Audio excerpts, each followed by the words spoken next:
Thanks for joining us. I know you guys are still getting lunch, but we'll go ahead and get started. So thank you for joining us again today for our DHM Grand Rounds. Today I have the pleasure of Dr. Grinspan, one of our faculty in the Division of Gastroenterology.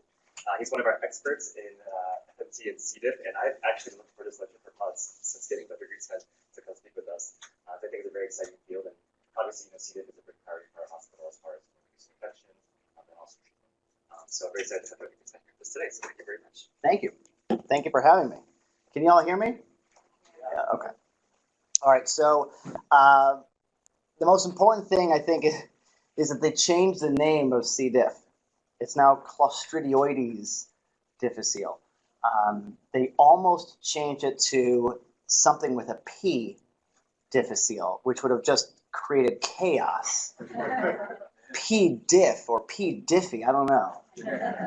Anyways, so the outline of my talk, we'll talk about C. diff, testing, severity, treatment. Obviously, we'll have a focus on fecal transplant. If there's time, we can talk about sort of where FMT is going in the future. But the primary purpose of this talk is to sort of talk about C. diff and then the use of FMT to treat this. So again, Clostridioides difficile, as we know, the most common cause of healthcare-associated infections in U.S. hospitals. 450,000 cases per year, almost 30,000 deaths annually that's attributed to C. diff, and it costs an incredible amount of money to care for these patients. Probably the low ball is about $5 billion in excess health costs just due to this infection. So it's a gram-positive rot. It's spore forming, which is a problem because when it forms a spore, it can hide and the antibiotics we use will not kill it.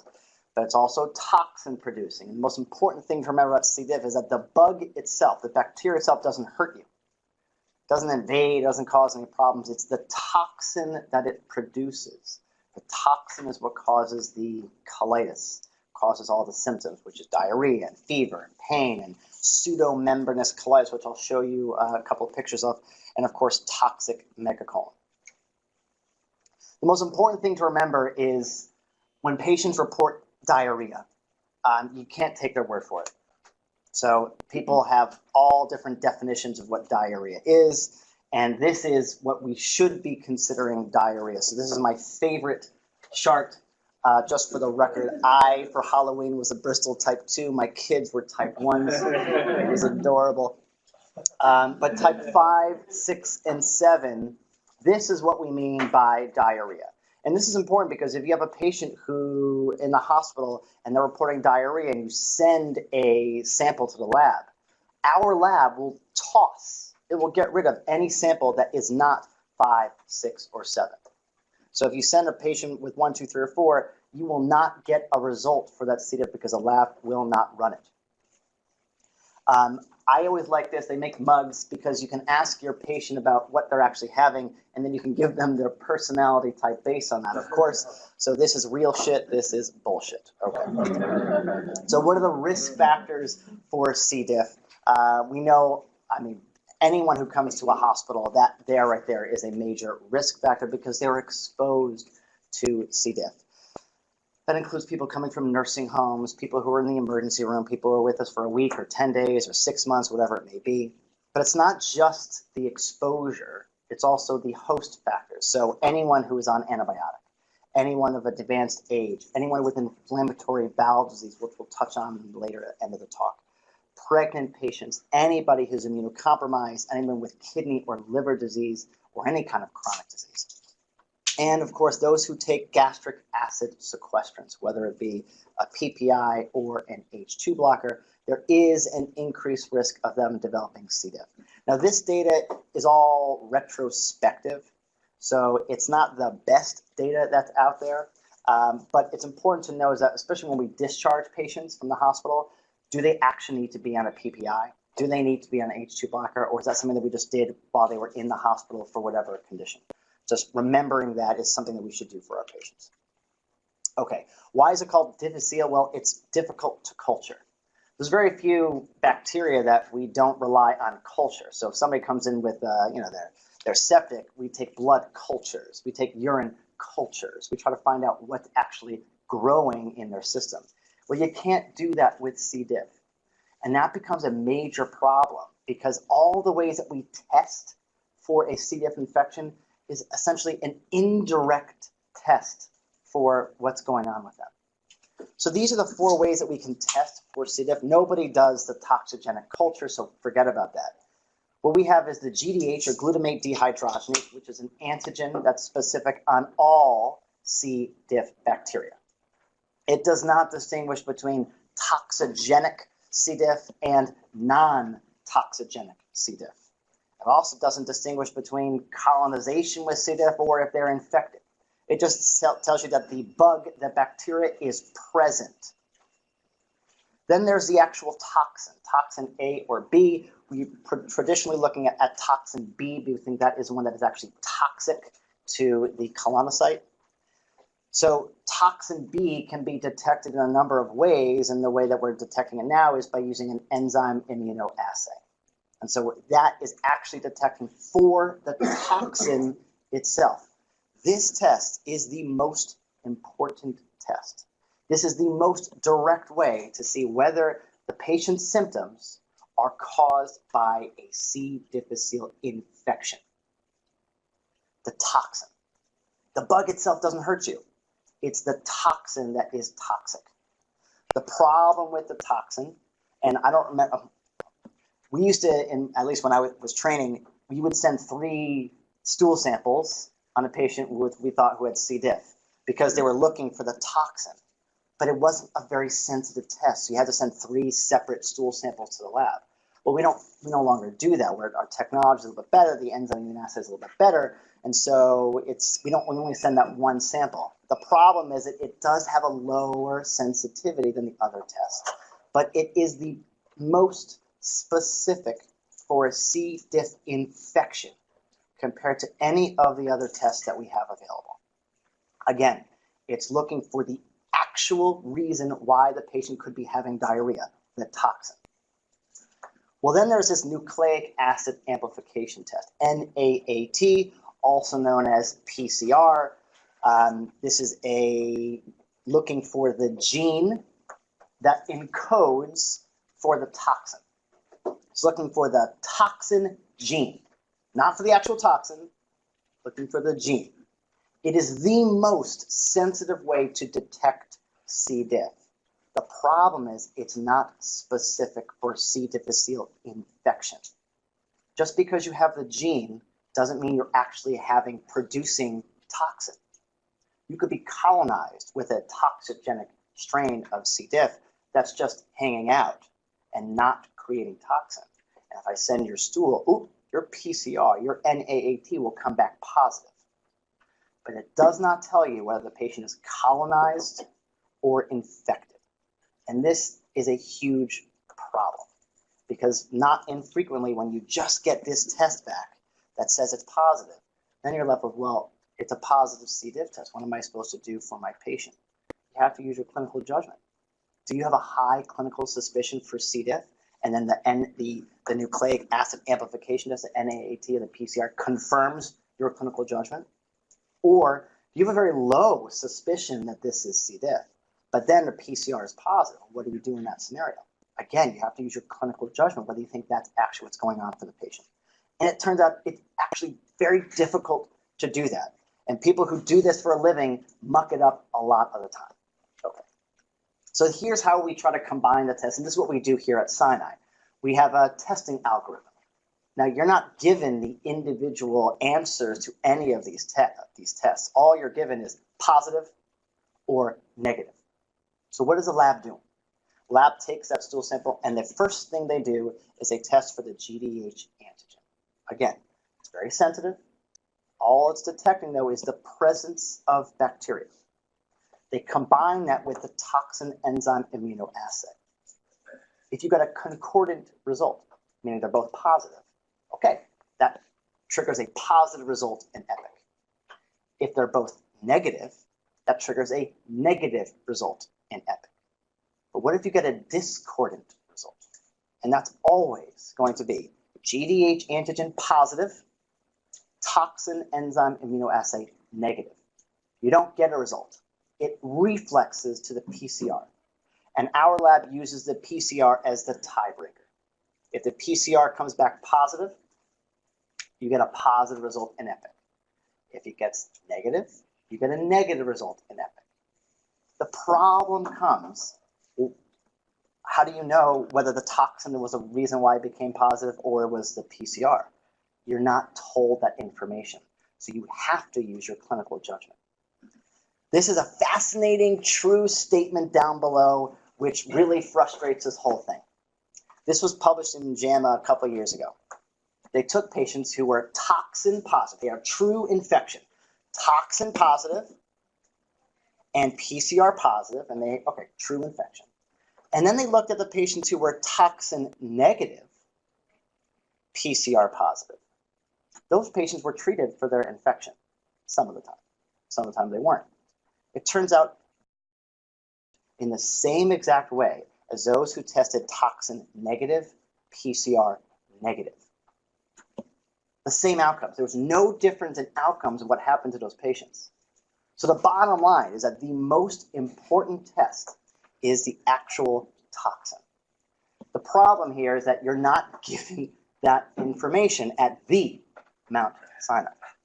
The lab has essentially taken that decision out of our hands, and they have just made it a laboratory diagnosis. But C. diff is not a laboratory diagnosis. It is a clinical diagnosis. So even if you get a positive result, you still have to use your brain and think about what is actually going on with my patient. What you can't, yes? Yeah, you call epi. You can call epidemiology and be like, I had a very low suspicion that this was C. diff. What was the toxin enzyme result? And they can provide that for you. But the problem is that takes time. And that requires time out of your day to make an additional phone call. It's a little crazy from my perspective, but that's what it is. Okay. When not to test for C. diff? Well, the problem is that there's a lot of us that are carriers with C. diff. And God forbid I ever get admitted to this wonderful institution, I can guarantee you I will probably test positive for C. diff because I'm all around it all day. And that's true for a lot of us because a lot of people who work in healthcare are colonized with C. diff. I remember in med school, we had to take the Q-tip, put it into our nose, and we would culture. And it turns out half of my class, of my micro class, was colonized with MRSA. Did they treat me? Did I get treated for my MRSA because it was in my nose? No, that would be crazy. Just like it would be crazy to treat somebody who was colonized with C. diff, you might cause more problems than good. The problem, again, is that it can be difficult to understand that with the way that we currently are testing for it. Healthy adults, 1 to 5% will be colonized with C. diff. 10 to 30% of hospitalized patients will be colonized with C. diff. They won't be infected by it. They're not creating toxin, but they're colonized with it, so they'll test positive. We get this a lot, and it's important to remember who not to send stool on, specifically anyone who has formed stool, which is why you go back to the Bristol stool chart. And if the patient is reporting diarrhea, you'd be like, show me. I had a patient yesterday who was seeing, I saw in the office for 5 episodes of C. diff coming to me for a fecal transplant. I said, well, what does your shit look like? She's here. Oh yeah, diarrhea. I have this like twice a day. That is normal. That's okay. That's not C. diff. Okay, so we have to try to understand what our patients are saying when they say that they have diarrhea. Anyone who's getting a colonoscopy the next day, that's certainly not the person you want to send C. diff on because you're giving them a bowel prep. And we never test for cure. If somebody got treated for C. diff and they're good, we never send an additional sample to find out, did we eradicate the C. diff? Because a lot of times they will be colonized because, again, the C. diff forms a spore and it can just sort of hang out, not cause any problems, but it will be detected on stool test because the PCR is so damn sensitive. So if they're having formed stool and they have a history of C. diff, never send a C. diff sample. Okay.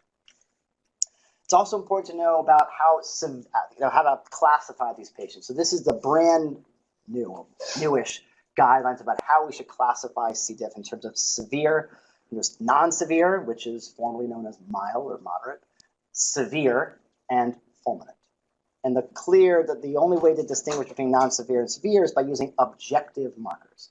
A white count greater than 15 or a creatinine greater than 1.5, you have severe C. diff. If you meet any of these criteria, you have fulminant C. diff. The important thing to remember is that the hypotension, the shock, the ileus, whatever it might be, it needs to be attributed to the C. diff infection. The patient in the CTICU with cardiogenic shock, okay, their valve is failing, they're in shock, and then they get a positive C. diff result. That's less likely to be septic shock from the C. diff and more likely to be cardiogenic shock. A fecal transplant doesn't fix that. I got a consult about that the other week.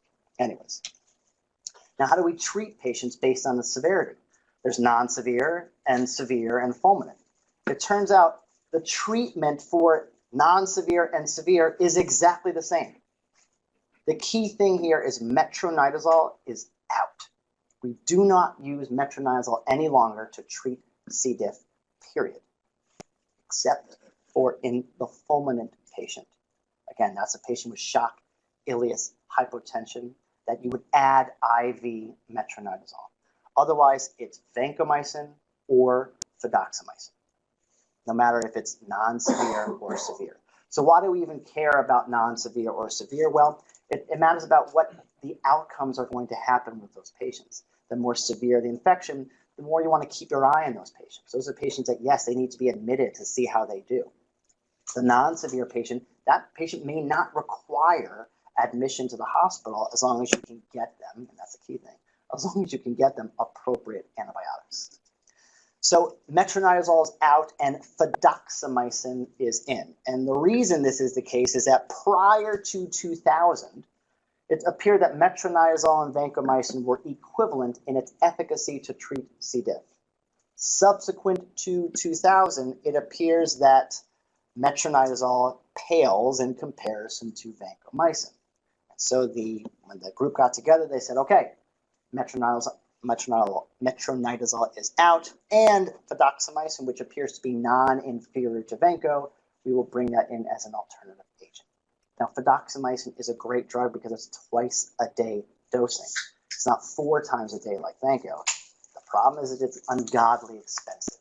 It's $4,000 for a 10-day course of fidaxomicin. There are more and more insurances that are beginning to cover it, but it's a problem to get it. The data behind fidaxomicin suggests that, again, it is not inferior to vancomycin for the treatment of C. diff. There is a suggestion that perhaps fidaxomicin will decrease the likelihood of them having another episode. It will decrease, have less recurrences if you give a course of fidaxomicin. That data is okay. But again, vancomycin or fidaxomicin is how we should be treating all of these patients. As we know, these patients tend to recur. So the definition of a C. diff recurrence is anyone who has had a C. diff infection, got better with the treatment that you gave them, their diarrhea improved, you then stop them after their 10-day course of whatever, and then their diarrhea recurred. So they got C. diff, treated, were better, that's the key thing, were better, and then their diarrhea came back again. That is the definition of a recurrent episode of C. diff. And this mean time to recurrence is about 21 days after they finish their course of antibiotic. We frequently see this much sooner than that. I've seen in patients 3 to 5 days after you stop the vancomycin, all of a sudden their diarrhea comes back. So 20% of patients will recur after a first treatment, 40% will recur after a second treatment, and like 60, almost 2/3 of patients will recur if you've treated them 3 consecutive times. Multiply recurrent C. diff. Anyone with 2 or more episodes of C. diff has dramatically increased over the past decade or so, 2 decades. So why does this happen in the first place? Well, there's continued presence of C. diff spores. And so what do we do about that? Well, you just throw more antibiotics at them and try to kill the bacteria when it sort of comes out of its spore form. There's also the altered host microbiome. We know about them. We'll talk about this in a moment. And this is where a fecal transplant comes into play. But then there's the altered immune response. So we naturally have immunoglobulin against toxin, against C. diff toxin. We have that.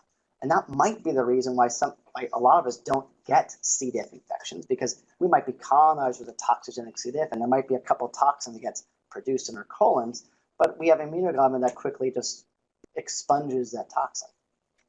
People who don't have that ability, well, that's the role for IVIG, and there's other medication called bezilotuximab. Have you guys ever heard of bezilotuximab or Zimplava? This is a monoclonal antibody against toxin B. It is a single injection that you give, and you can give it in an outpatient setting. It's incredibly expensive. It's like $3,000, and the efficacy is okay with a number needed to treat of about 10. So if you treat 10 patients with bezilotuximab, you can reduce 1 recurrence. The data is a little bit better with the sicker patients, the more comorbidities, and the older they are. The number needed to treat gets around to the 6 to 8 margin, which is not that bad, but it doesn't come anywhere near the role of fecal transplant and how efficacious it can be. So the reason why we use FMT is based on a couple of things, but the data behind why it works, there's no data about why this works. We have ideas, but we have no idea why shit cures C. diff. That's the bottom line. But if you look at the patients who have recurrent C. diff, you can clearly see that the microbiome, the good bacteria in the gut, is significantly diminished. It's significantly less diverse than somebody who has never had a C. diff infection or only had 1 C. diff infection. So I love biochemistry in high school, and I think about ecosystems that way, and I feel that C. diff is like a perfect ecosystem to talk about a treatable ecosystem. So to get from state R1, which is a healthy microbiome, to get to state R2, which is what I call a dysbiosis, or a bad microbiome, something has to push you there. And further, what happens to our patients is that they get antibiotics, and it destroys a lot of the normal bacteria that's in the gut flora.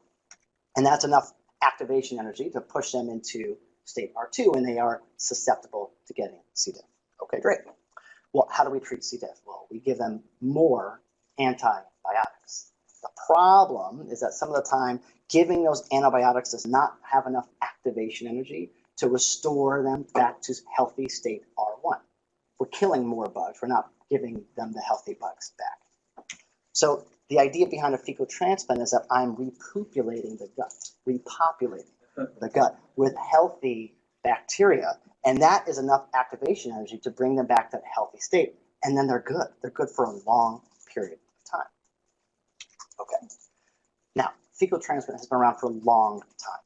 It's been around for about 15 or 1600 years. It was first documented in China, where physicians would use the translation yellow soup or yellow dragon soup to treat all different kinds of GI ailments, whether it was dysentery, diarrhea, or my favorite, nausea, vomiting. And that it's clear in the text. It was also clear in the text in Turkey. There's Turkish documents using similar type of things. The first case in the English literature was 1958. It was a guy in Denver, a surgeon, who had 4 patients with pseudomembranous colitis. Now, we did not know, and he did not know, that this was C. diff. But he read in the veterinary literature that horses with a similar phenomenon, if you fed those horses healthy horse manure, the horses got better. So we took the spouses of 4 of these patients and took their excrement and gave us an enema. Made a small splash in 1958, and those 4 patients were cured.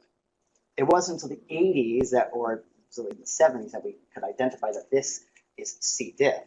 And in Scandinavia in the 80s, they used a fecal transplant, and they found it, wow, it worked. It remained on the fringes of medicine until 2013, when this was the lead article in the New England Journal of Medicine. Now, New England Journal of Medicine, we're used to these massive clinical trials which show a benefit of in some cancer X that if you give drug Y, you get about a 5% extra long life or this or that, and that is magic. That's amazing. We should all be using this drug regimen. but it's like hundreds of patients or thousands of patients. This was 43 patients who were randomized. They got FMT, they got Vanco, or they got Vanco plus a valve lavage. Small, small, small numbers. All these patients had at least 2 episodes of real recurrent C. diff, and this is what they found. 94% of the patients who got a duodenal infusion, so they had a nasoduodenal tube placed, and they were given feces through that. 94% were C. diff free at 10 weeks, compared to only 30% who got standard of care, versus 23% who got standard of care plus bowel lavage. There's very few things in medicine where you see a delta of 60%. I mean, this is good shit. Now, in the States, we don't eat shit in the States, so we don't do the nasoduodenal route.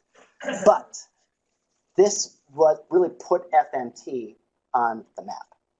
Since that time, there have been a number of cohorts, case series, randomized control trials using different ways that have firmly cemented FMT as an efficacious and safe therapy for patients with recurrent C. diff, whether it's nasogastric tubes, nasoduodenal tubes, upper endoscopy, colonoscopy, enema, flexig, or capsules.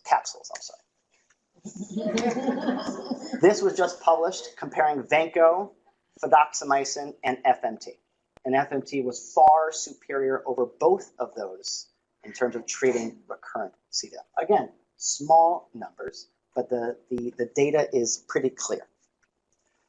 When a patient comes to see me, or if I'm consulted to talk about something about a fecal transplant, there's always this ick factor that's involved. So I don't use the color brown. I use the color green, where I say that I tell my patients, your microbiome is a healthy lawn, and every blade of green grass is a healthy microbe. Well, your microbiome, your lawn, just got mucked up by some sort of antibiotic or whatever it may be, and now you have these weeds. And we've been throwing weed killer at you. We've been throwing vancomycin, we've been throwing fidaxomicin, and those weeds keep coming back. So we just gotta resod your soil. We gotta give you some healthy bugs back to restore that healthy lawn. You could eat off that lawn. So, okay, well, how do you do this? How do you do a fecal transplant? Well, back in the good old days, which was like 5 years ago, the only way to do it was to ask the patient, well, who do you trust? Whose shit do you want to use?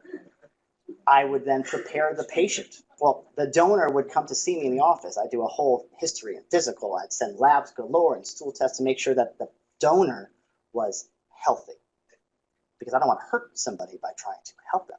Okay, so the donor's healthy. I schedule a patient for their colonoscopy, because that's how I do it. I instill it right into where it needs to go. The donor comes with and has to provide the drug. So you've heard of, stage fright and all those kind of things. They'd have to literally give me their stuff as soon as they prepare it. I go across to the Icon building to the 9th floor. I go to the micro lab, and I'd make the dirtiest martini. Anyways, I would bring that back. Hope you enjoyed the Chinese food. I'd bring it back, and I'd instill it during the colonoscopy, and that's where we get this 90+% cure rate. I mean, it's remarkable. It's magic. But the question I always had is, well, who's the right donor? Whose stuff should we be using? Is it good enough to use, one of our colleagues or one of our friends or my brother, or who's supposed to be? And so there's a lot of talk about who the right donor is. Perhaps it's this gentleman. Perhaps we need somebody a little bit more pious. Maybe we need some holy shit. It turns out it does not matter.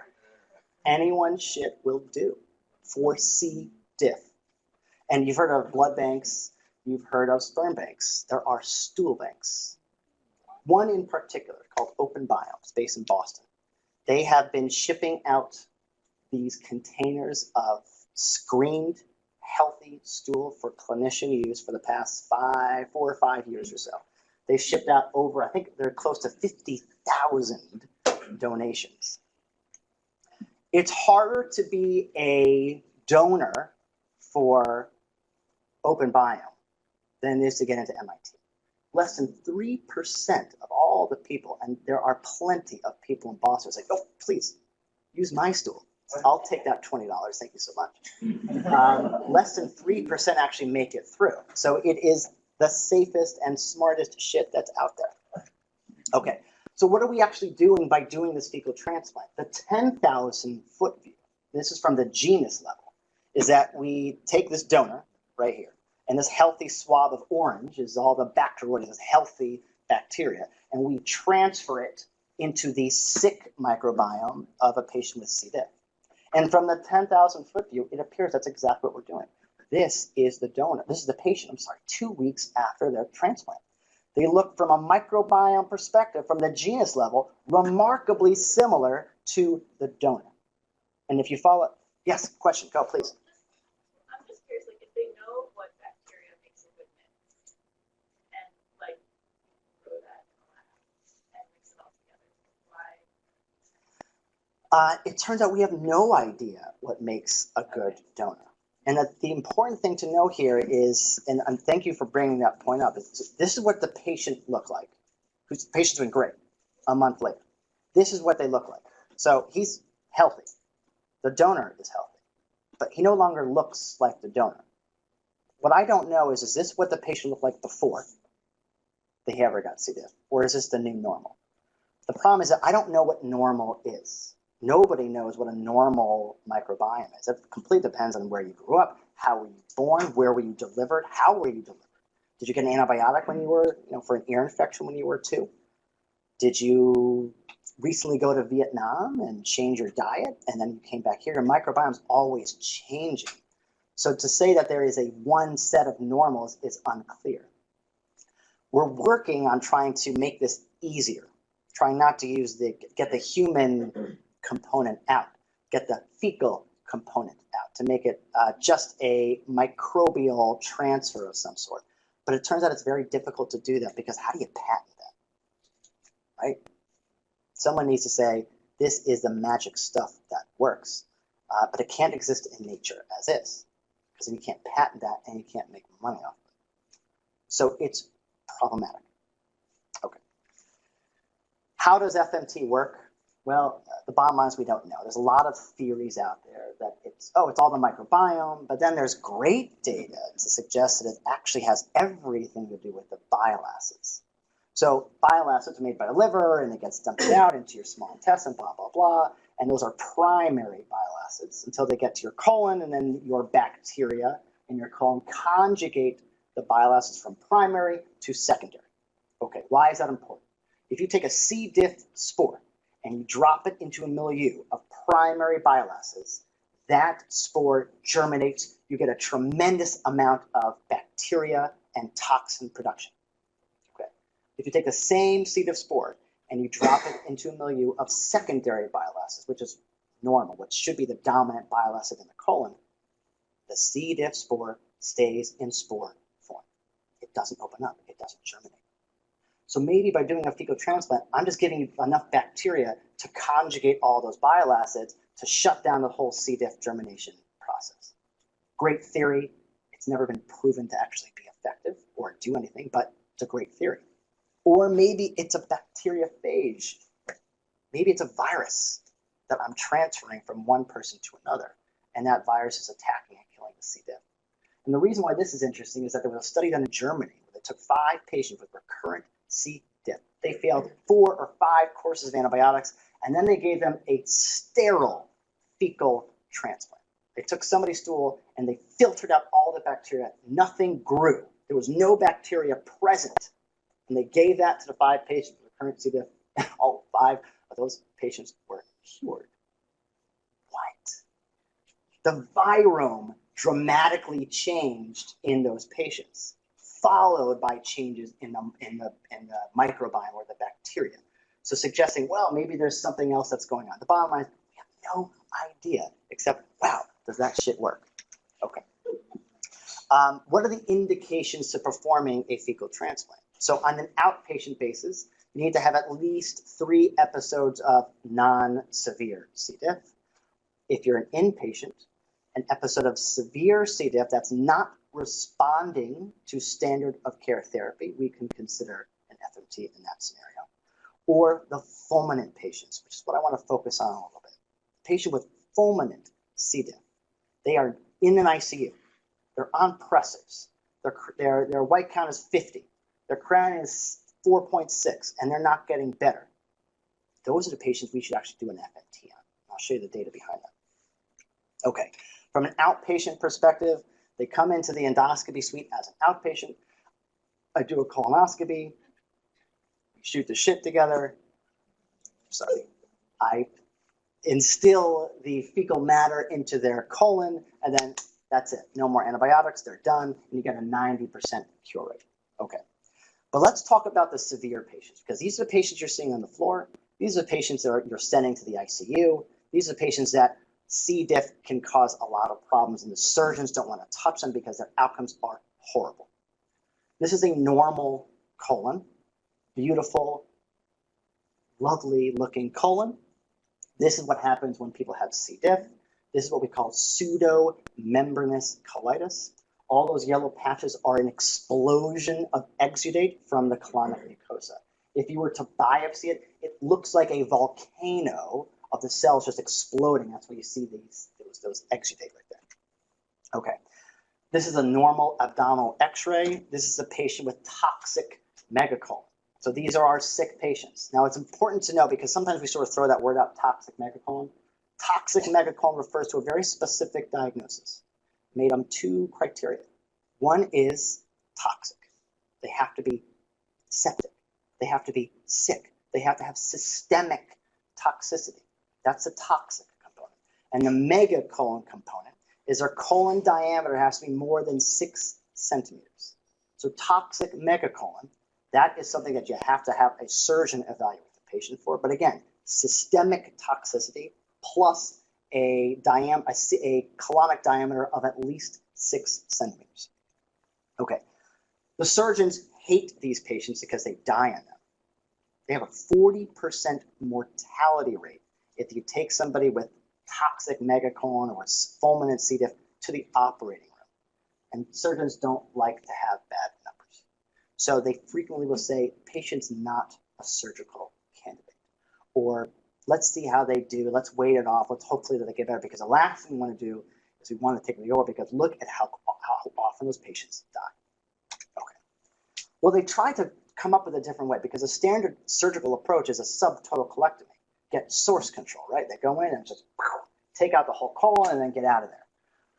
Well, it turns out that there might be a better way for a surgical approach to these patients. Essentially, sort of give them a blowhole. You give them a loop ileostomy. Leave the colon intact. You then thread a catheter antegrade through the ileostomy into the colon, and you flush the colon with 8 liters of Go Lightly, followed by vancomycin 4 times a day for 10 days. And this is shown to actually be impressive. This is done in Pittsburgh, at the Pittsburgh VA, where standard of care, 50% of patients who went for standard of care subtotal colectomy died. Those who went for this loop ileostomy, only 20% of them died. So the problem is that very few surgeons are willing to do this. There has been an upswing, an uptick of surgeons doing this particular protocol. And Alex Grinspan here has done a couple, Celia Divino has done a couple, but it's not become standard of care by any stretch of the imagination. But there's another approach. This is the FMT approach. You have a patient with fulminant C. diff. You start them on appropriate antibiotic therapy. Vancomycin, PO, that's when you're going to use metronidazole IV when they're fulminant, and consider giving them PR, rectal enemas of vanco. Well, why is that? Well, how do we give vanco? We give vanco PO. If they have an ileus, the vancomycin, which is supposed to be the treatment, doesn't get to the colon if you have an ileus. It just hangs out. So if you have any question, add on the PR, the rectal enemas, the rectal vanc enemas. You're bringing the antibiotic exactly where it needs to go. Okay. After 2 days of appropriate, 40 of appropriate antibiotic therapy, if they're not better, Then we do a flex sig at bedside. And we see, do they have pseudomembranous colitis or not? Regardless, we're going to give them a transplant. We give them FMT right there at bedside. And then we see how they do. You're going to restart the antibiotics because you can't withhold the vancomycin in these patients. So you restart. And ideally, you restart just vancomycin. And then you watch them and see how they do. And then we are going to repeat an FMT, ideally via a full colonoscopy if we can, or at least another flex sig. And we're going to continue this process. We're going to continue this loop until pseudomembranes are gone. When pseudomembranes are gone, we can either finish off a 10-day course of vanco or stop everything right there. This has been shown to be actually pretty effective at saving lives and saving colons.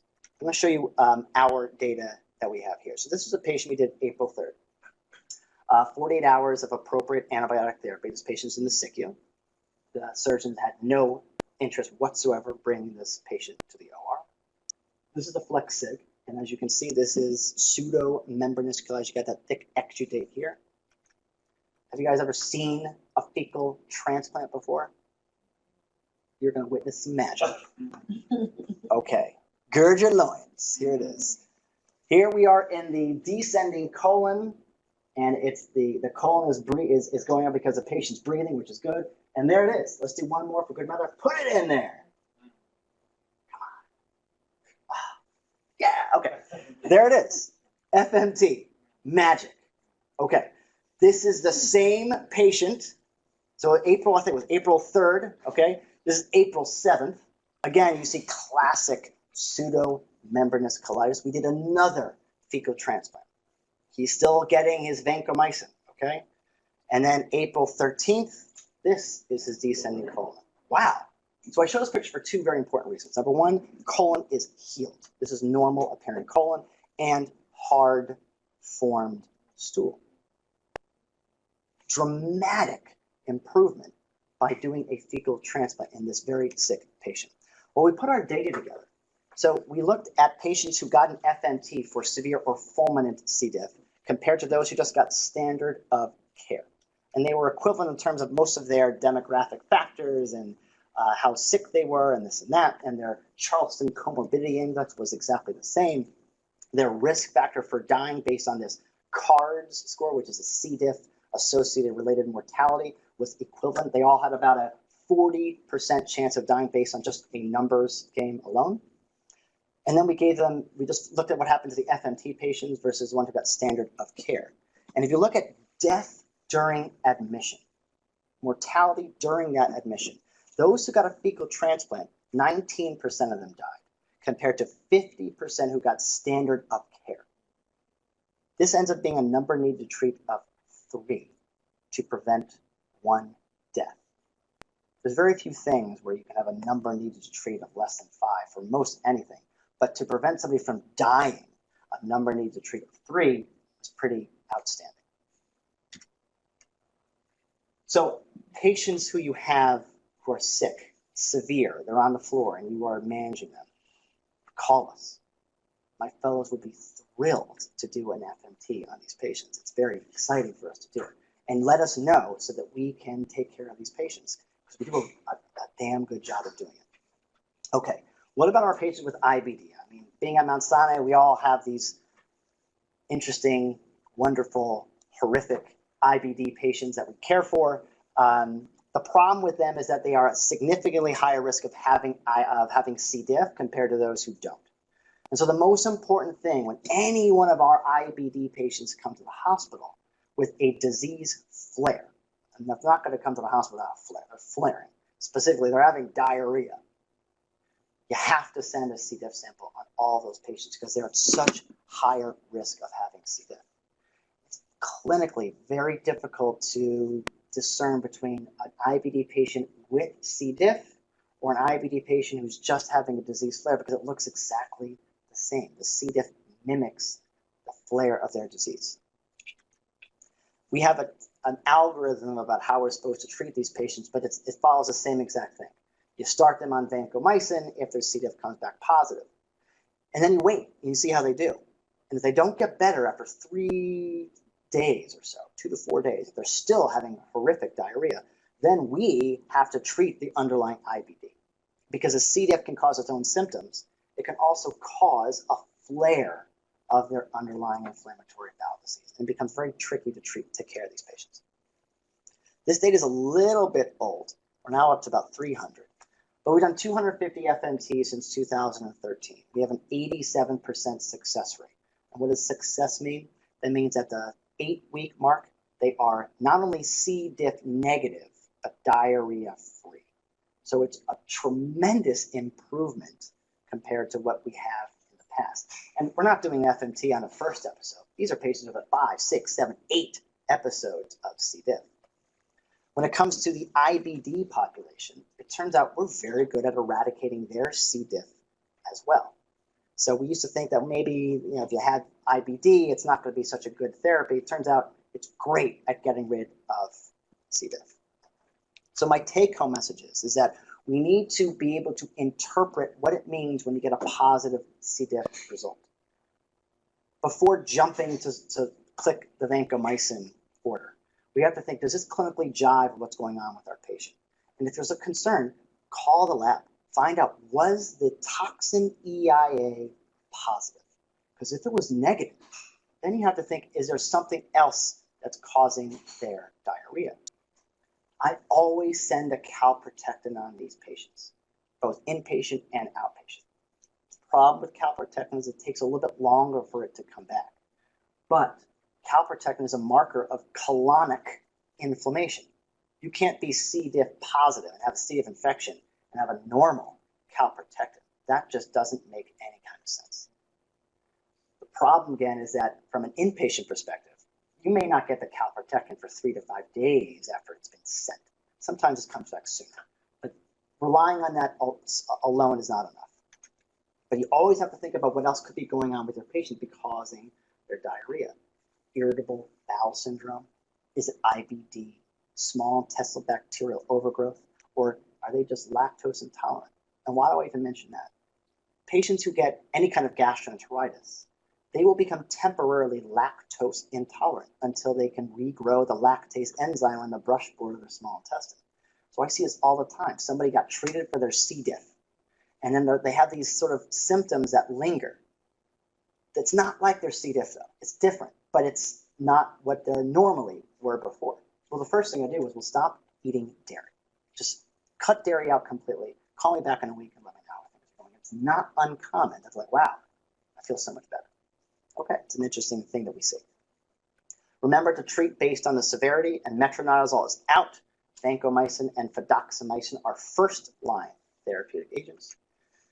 FMT is effective in just about every case of C. diff that we have, whether it's recurrent C. diff, whether it's fulminant C. diff, whether it's somebody who has multiple comorbidities.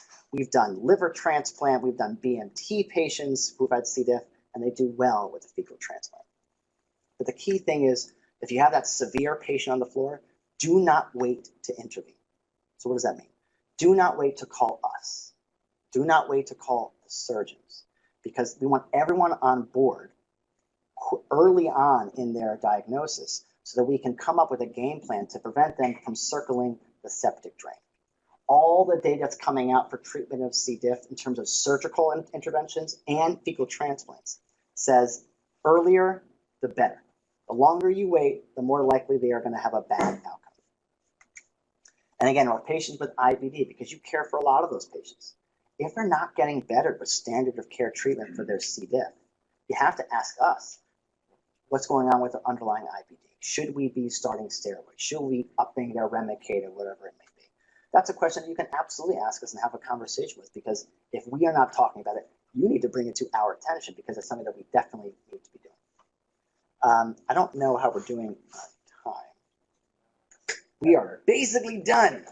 But briefly, there's a lot of different things where FMT is being used for or being considered. Right now, the only indication for FMT is C. diff, but there are a lot of other things on the horizon. IBD is one. So ulcerative colitis, we will be treating ulcerative colitis with fecal transplant. There's going to be a big study with autism.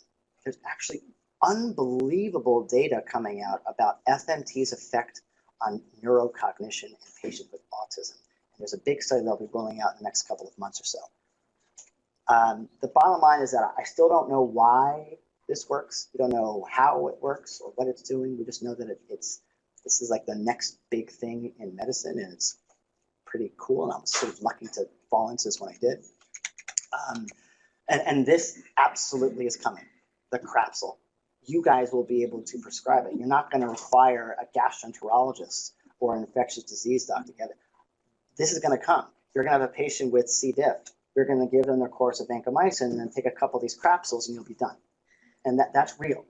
The problem is that I just don't know what to put in there yet. And that's what we're trying to figure out. There are a lot of players in this space from a pharmaceutical perspective. All of these are in clinical trial because they want to be the first to market so they can make all that wonderful money based on somebody's excrement. It's sort of a crazy time.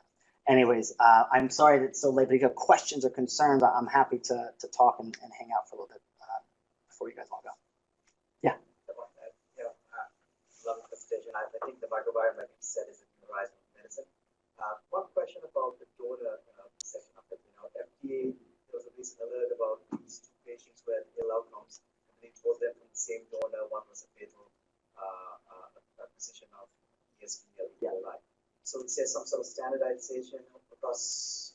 So anybody who uses C. diff any user FMT in routine clinical practice, you don't have to test it for almost anything. Most of us are using open biome. Open biome runs under the regulation of the FDA. The FDA is trying to regulate them. And the FDA has told open biome years ago, you have to do all of these tests, including screening for multi-drug resistant organisms. So ESBL, E. coli, MRSA, KPC, Klebs, all those things. All of those things from open biome are screened for. When those two patients got their ESBL E. coli, that was in a clinical trial. It was an investigator-initiated trial using FMT for something other than C. diff. What we know about those two patients, they were heavily immunocompromised, and they both got ESBL E. coli bacteremia. One of them died. They traced it back to the donor. The donor was a healthy hospital worker. So the FDA, when they found about these two cases, they put these new guidelines for every investigational use of FMT, that you have to screen for all those things, and any donor can't have any part of any kind of healthcare setting whatsoever. So Open Biome has been doing that for 5 years. So when 50,000 FMTs, well, I think they just had their 50,000 donation that they supplied to somebody, they've been above and beyond what the FDA regulates. And so all the product that we use here, it's all run under more so than what the FDA requires. What's the cost difference between standard care and FMT? Okay. The cost of FMT is solely based on what Open Biome sells its product for. So it recently almost tripled in price over the past couple of months. So FMT via colonoscopy is $2,000 per dose. FMT via upper endoscopy is $1,600 per dose, and they sell Crapsels for $2,000 per dose. We have a deal with Mount Sinai. I convinced them that they should not be putting that bill onto patients. So my patients pay nothing, and Sinai eats the cost of the ship. Sticking it to the man. So for our patients, when they get an FMT, there's no bill for the drug itself. They may get a bill for the delivery of the drug. For if they're doing via colonoscopy, there may be a deductible or copay for the colonoscopy. And Sinai ends up recouping some of the cost because it's an additional procedure, there's a facility fee, this and that. But most importantly, it's cost savings on preventing that patient with their 3rd or 4th episode of C. diff from coming to our emergency room. Preventing the patient that you guys discharge, who got a course of antibiotics from whoever, to come back within that 30-day window, and then we get major gain for them. So that's where we're getting a lot of cost savings from doing that. Insurance doesn't cover the FMTs? So Aetna right now is covering it sometimes, but nobody else is, because there's no label for FMT. The FDA allows us to use it, but there's no label for it. So all the insurance companies consider it an investigational product, therefore it will not be covered. Oh, I'm sorry, there was something in the back, yes. So if cost is not an issue, right, and if a patient is willing to undergo the procedure, is there a role to start a fecal transplant on the first episode? So there's data coming from Norway that says that it compared FMT versus flagyl, metronidazole, and it showed that it was not inferior to metronidazole for a first episode of C. diff. No one's doing that as of now. There's a lot. That study was very, very flawed, and they were using flagyl, metronidazole, which is no longer even part of our recommendations. So, at this point in time, for a first episode, it may be cost effective. At least if the study was done last year, it probably would have been. But since they just tripled the price, it's no longer going to be cost effective to do it at the first episode until they rerun the numbers. But if this is their first recurrent episode, this is their second episode, we've done data, Mass General's done data, UCSD has done data. It is the most cost-effective way to treat that first recurrent episode. Give them a course of vancomycin. Doesn't have to be a taper, just 10 days, followed by fecal transplant. Absolutely, that's the most cost-effective treatment. Yeah, 'cause there's also like an issue with vancomycin resistant enterococci coming from the field. Interesting data suggests that you can reverse that by doing a fecal transplant. So at Sloan, they can get rid of multi-drug resistant organism colonization in the gut by doing an FMT. So there's a lot of studies that are actually using that to decolonize the gut. So 2 for 1. Thanks for the really, Yeah, of course.